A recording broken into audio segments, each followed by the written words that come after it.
So we all know that maintaining a balance of the major muscle groups around your pelvis, lower back and hip is important when you're wanting to achieve a balanced, strong and flexible pelvic girdle and spine.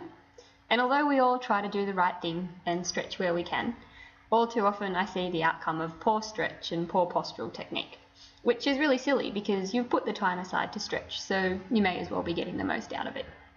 So on today's YouTube clip, we're going to focus on the common hip flexor stretch. This group of muscles is made up of psoas, the major muscle attaching to your lumbar spine, and then it passes through the inguinal canal and joins with iliacus.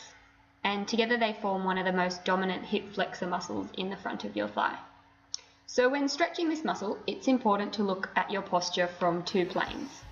First of all, from the front on, you want to check your hips are parallel and that you haven't hitched one up. And then secondly, from side on. And you want to make sure that your front leg is around 90 degrees, so it's got a bend in it, and the fulcrum of your stretch, or the point where you're moving from, is at your pelvis.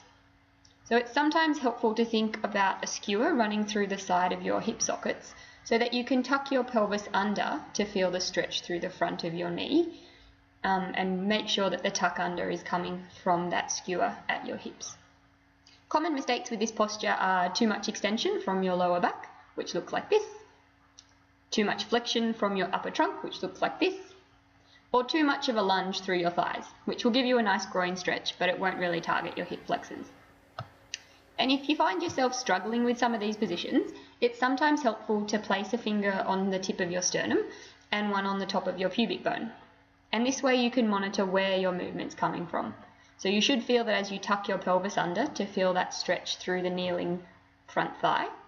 The hand on your pubic bone gets drawn up towards your sternum, but the hand on your sternum isn't shifting forward or backward. So I hope that was helpful. If you have any questions or queries, you could always send me an email to ask more, and that email address is just listed below.